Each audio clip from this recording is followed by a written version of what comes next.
اللہ معاف کر دے.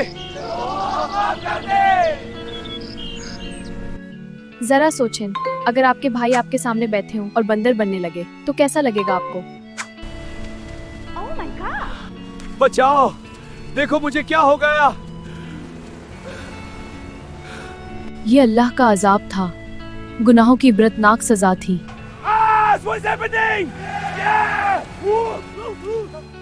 میرے بھائی، ہم لوگوں نے بہت بڑی غلطی کر دی ہے. اگر اللہ کے حکم کی نافرمانی نہیں کیے ہوتے تو آج ہم سب بندر نہیں بنتے. آخر ان لوگوں نے کون سا گناہ کیا تھا جس کے سبب اللہ نے انہیں بندر بنا دیا؟ کہیں ہم لوگ بھی وہی گناہ تو نہیں کر رہے؟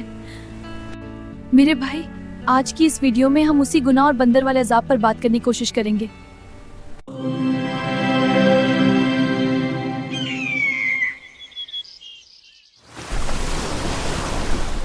کہتے ہیں کہ یہ دردناک واقعہ پروفٹ داؤد کے زمانے کا ہے.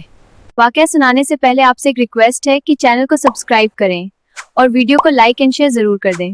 کیا آپ نے کبھی سوچا ہے کہ بندر جو آج جنگلوں میں چھلانگیں لگاتے، درختوں پر چڑھتے اور انسان جیسے ایکسپریشنز اور چہرے لیے نظر آتے ہیں، ان کی ہسٹری کا ایک حصہ اللہ کے خوفناک عذاب سے جڑا ہو سکتا ہے؟ یہ سوال دل کو ہلا دیتا ہے، کیونکہ یہ صرف ایک اولڈ اسٹوری نہیں بلکہ انسانی عزت، ڈس اوبیڈینس اور مسخ ہونے کی ایک پاورفل ریئلٹی ہے.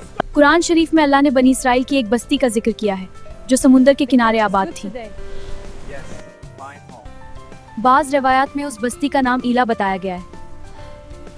یہ لوگ حضرت داؤد علیہ السلام کے زمانے میں تھے. ان پر توریت کا سخت حکم تھا. لوگوں، یہ اللہ کی کتاب توریت ہے. اللہ نے تمہیں سنیچار کے دن مچھلی کے شکار کرنے سے منع کیا ہے. سنیچار کا دین اللہ کی عبادت کے لیے مخصوص ہے. مگر اللہ نے ان کی آزمائش کی، ان کے صبر کا امتحان نہ شروع کیا.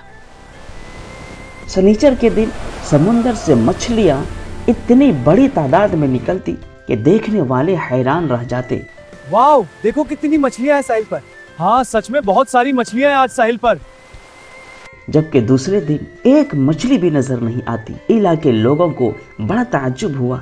یہ تو غضب ہو گیا بھائی، سنیچاری کو مچھلی ظاہر ہو رہی ہے جبکہ اس دن ہمیں مچھلی کے شکار سے روکا گیا ہے.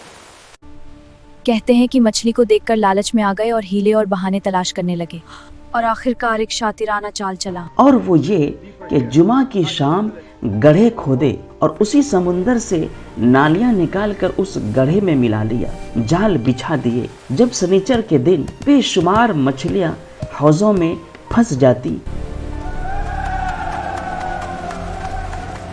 تب وہ نالیاں بند کر دیتے اور اتوار کو شکار کر لیتے اور خود کو سیٹسفائی کر لیتے کہ ہم نے تو ڈائریکٹلی سنیچر کو مچھلی نہیں پکڑا ہے. روایت میں آتا ہے کہ یہ حیلہ بازی اور ایلا کے لوگوں کی سرکشی اور نافرمانی مسلسل 40 یا 70 سال تک جاری رہی.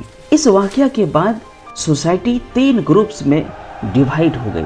ایک گروہ جو اس ٹرک کا استعمال کر کے مچھلیوں کا شکار کرتا، دوسرا گروہ جو انہیں ایسا کرنے سے منع کرتا رہا، اور تیسرا جو خاموشی اختیار کر لیا. اور یہی ان کے لیے خطرناک ثابت ہوا، کیونکہ ظلم اور نافرمانی کے خلاف خاموش رہنا بھی ظلم ہے. جب نافرمانی عروج پر پہنچ گئی تو حضرت داؤد علیہ السلام نے ان پر لعنت فرمائی. اللہ نے فرمایا کونو قرادتن خاسین، یعنی دھتکورے ہوئے ذلیل بندر بن جاؤ. روایات کے مطابق جب ایلا والے حد سے زیادہ بڑھ گئے تو ان کی شکلیں اللہ نے مسخ کر دی.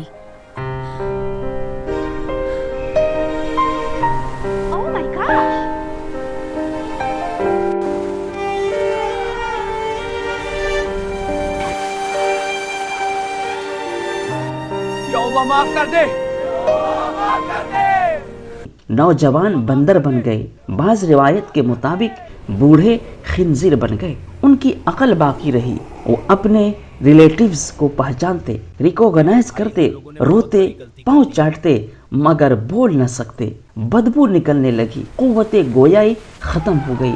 مسلسل 3 دن تک اسی عذاب میں رہے. پھر سب کے سب ہلاک ہو گئے. ان کی نسل باقی نہ رہی. تعداد تقریباً 70,000 کے قریب بتائی جاتی ہے. بعض مفسرین کہتے ہیں کہ یہ عذاب حقیقتاً مسخ تھا.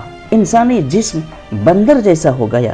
یہ لوگ جو انسان تھے، عزت والے تھے، اچانک 4 پاؤں والے، دم والے جنگلی بندر بن گئے. وہ اپنے گھروں میں بندر ہی بندر نظر آئے. نیک لوگوں نے دیوار پر چڑھ کر دیکھا تو حیرت سے دیکھا کہ ان کے رشتہ دار اب بندر بن چکے ہیں. ایسے واقعات دل دہلا دیتے ہیں نا.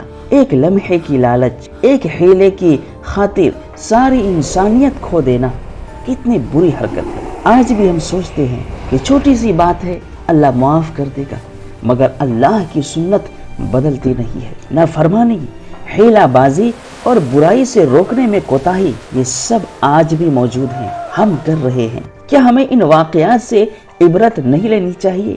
دوستو، اس واقعے سے سبق ملتا ہے کہ اللہ کا حکم حتمی ہے. کوئی چالاکی کام نہیں آتی. برائی کو روکنا ہمارا فرض ہے. ظلم اور برائی کے خلاف خاموشی بھی عذاب کا باعث بن سکتی ہے. آج جب ہم اپنی مصروف زندگی میں اللہ کے احکام کو نظر انداز کرتے ہیں تو یاد رکھیں کہ وہ بندر والا عذاب اب بھی ممکن ہے. میرے دوست